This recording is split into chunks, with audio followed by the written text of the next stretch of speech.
beer, it's good for you.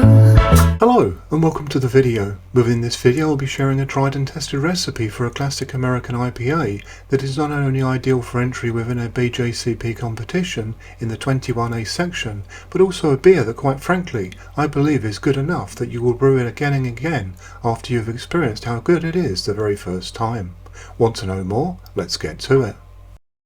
I must point out that I cannot take the full credit for this recipe, as this project was a true collaboration between myself and the talented team at Hop Control.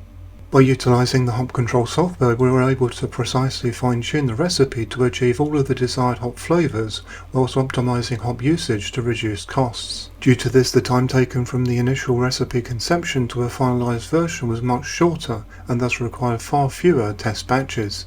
I am super delighted with the end result, and I'm sure you will be too, as it represents an excellent beer to this style. Do stay tuned to the end of this video and I'll be sharing a discount code that will give you a 20% discount for each license plan, which is Hop Control's way of offering you a hoppy new year.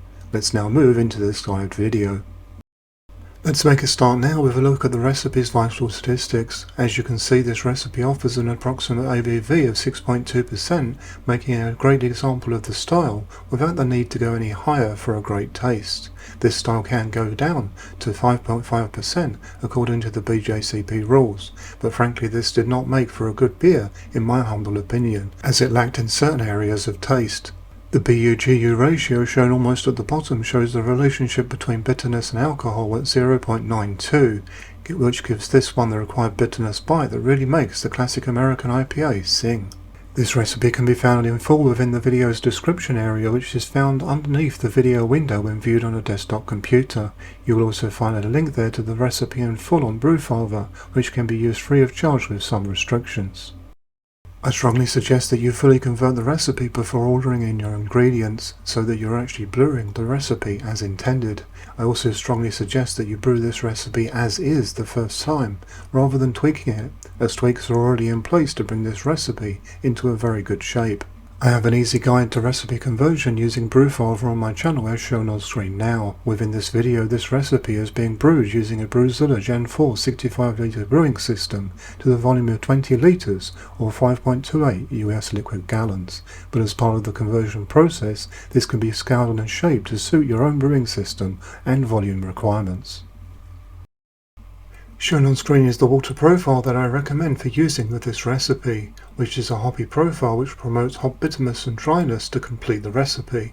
Using the right water profile is very important. After all, beer is mostly water, and its balance is vital so that it suits the beer that you are brewing. Naturally, this water profile is just one way to go here. If you have a different profile that you really enjoy with this kind of beer style, then go with that, but just bear in mind that this recipe was written with this profile in mind and has been tweaked according to the results obtained whilst using this profile. Brewfather has a very good level of documentation on how to use the software to make the necessary water changes too. This makes the whole process very easy, so as such I suggest that all brewers, irrespective of experience, start treating their water as soon as possible for the very, very best of end results. You may well be surprised how easy this actually is. Let's now move into the brew itself, which starts by preheating your mash water to the first mash temperature and then adding in your grain, which needs to be stirred into the mash water, ensuring that you have no grain clumps and that every grain is wet. If you are planning on using a regular mash paddle to do this, then I strongly suggest adding the grain very gradually and stirring in as you go for the most thorough and best way forward. However, the use of a stainless steel drill attachment like the one I'm using here from Kegland makes this process fast and easy with a very good end result. Skimping on any part of this part of the brew is very unwise, as it will likely impact the rest of your brew negatively in terms of efficiency and in the end beer's final ABV. Once you are finished with this process, your grain bill within your brewing system will look similar to what you can see here, in that all of the grain is nicely mixed into your mash water and there are not any grain clumps whatsoever. It was then time to start the mash. On screen you can see the mash profile used for this recipe. The mashing temperature used here is a little higher than some, but nothing extreme of course. This would produce a beer with a medium body that suits this beer style. I actually started this mash in the fairly late evening and then resumed early the next morning. As you can see, this has resulted in a darker look to the wort at this now morning stage. This is certainly nothing to be concerned about whatsoever, and it's simply a chemical reaction. The end beer turned out to be the desired colour, as you will see later. The grain bill here is simple yet very effective for this style, so let's now go through it. At 80% of the grist we have pale ale malt, though if you can obtain it then I would highly recommend Maris Otter, as it will add in some of its signature taste in the background. Maris Otter is renowned for its richer maltier flavour, with a slightly nutty and biscuity character. It provides a more complex and full-bodied malt backbone. Pale ale malt, whilst versatile, has a cleaner and lighter malt profile, which lacks the depth of flavour that Maris Otter provides. Then at 15% we have Munich Light malt. Munich Light provides a lighter colour as well as lighter flavouring compared to regular Munich malt. Certainly you could use regular Munich malt for this recipe if you are struggling to obtain Munich Light, but the difference will mean that you will have richer malt flavouring, along with more pronounced toasty bread and caramel notes, along with added colour that is not really intended for this recipe. Additionally, in this grain bill we have caramel malt 50, the 50 signifying 50 EBC worth of colour. If you are in the US, then this is 25.4 SRM. If you cannot obtain exactly this, then do not worry, just go as close as you can. Caramel malt is usually going to be the same as crystal malt being a British term, and the caramel malt being most commonly used in the US. Though I will add that there can be some subtle differences between maltsters between crystal and caramel malts. The effect of this specialty grain on this recipe is that it will offer some subtle caramel notes, some colour, as well as some body and mouthfeel. In addition to this malt will also complete the recipe in terms of balancing the bitterness. After the mash, it was time to raise the grain basket and perform a sparge. I choose to sparge manually by hand, as I firmly believe that this results in a better end result overall from an efficiency perspective compared to bulk sparging. Those with a sensitive taste palate will detect a flavour enhancement by doing this too, as well as noticing a difference if they do not sparge at all. After the sparge, it was time to ramp up to the boil. Once at boiling point, your first job is to stir in the foam on top of your wort. This is easily done using a paddle, as you can see me doing here. Failing to do this has a risk to have a boil over, so this is a very important step. Let's now look at the boil schedule. As you can see on screen now, we are going with a modern 30-minute boil with no compromise, along with a hop schedule that involves 2 additional times.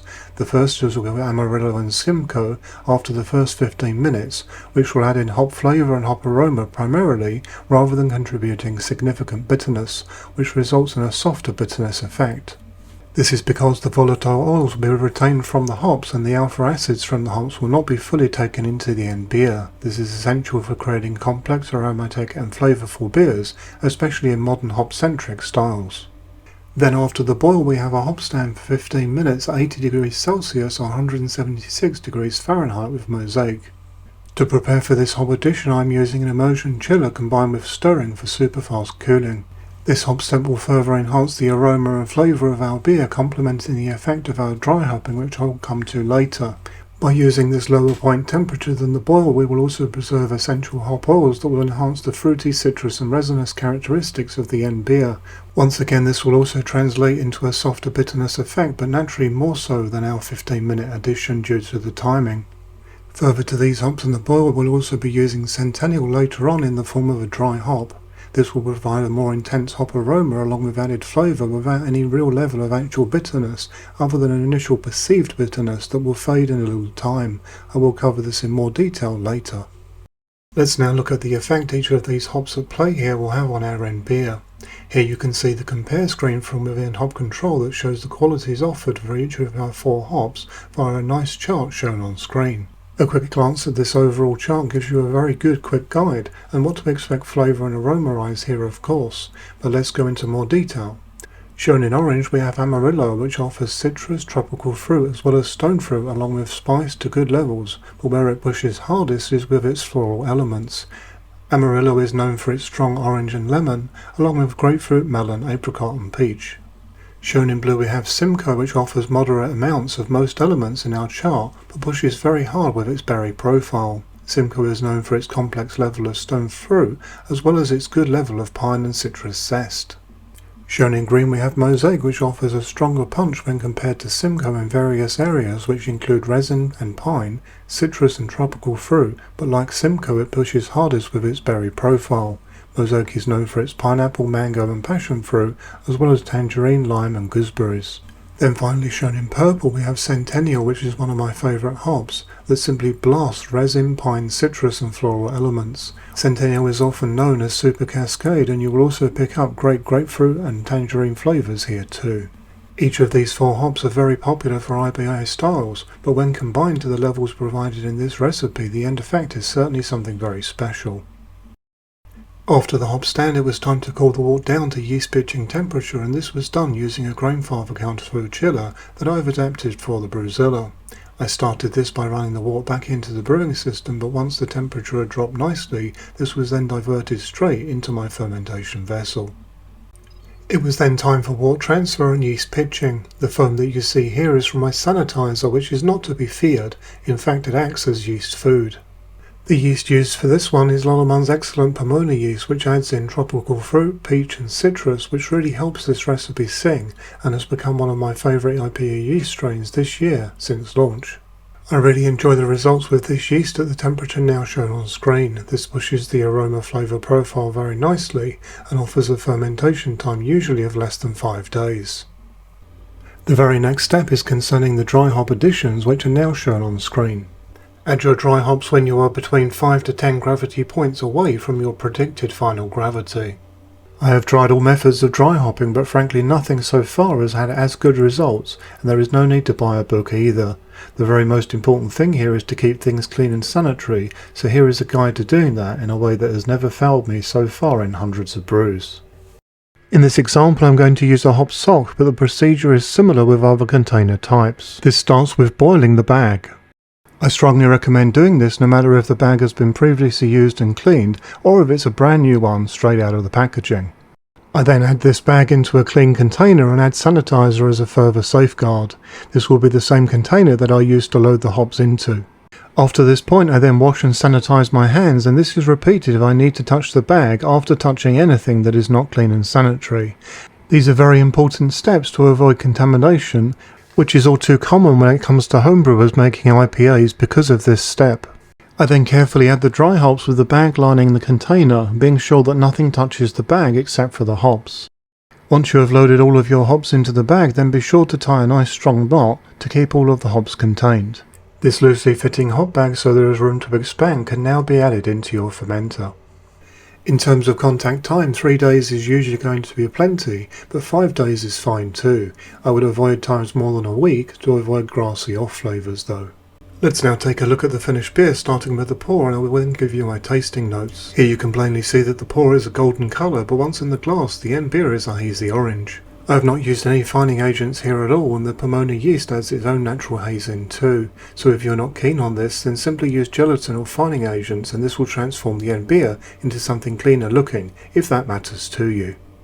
This beer has been under 12 psi of pressure, which is 0.83 bars, and I'm using this pressure for serving too. The example you see here is at around the 4-week part from kegging, and has conditioned flavour-wise extremely nicely in that time.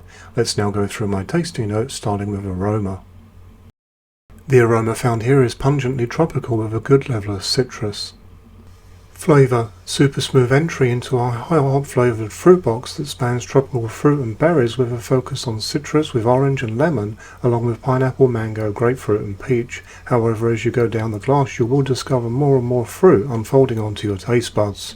The end bitterness here is of a medium easy level, which makes this even more refreshing. And here are some notes. This beer has a medium light body with a nice smooth texture. If you are brewing this one for competition, then I would recommend that you use some finings, as this will improve the look of the end beer. Despite 21A allowing for some haze, the amount of haze generated by the Pomona yeast is rather extreme, as you can see with this recipe.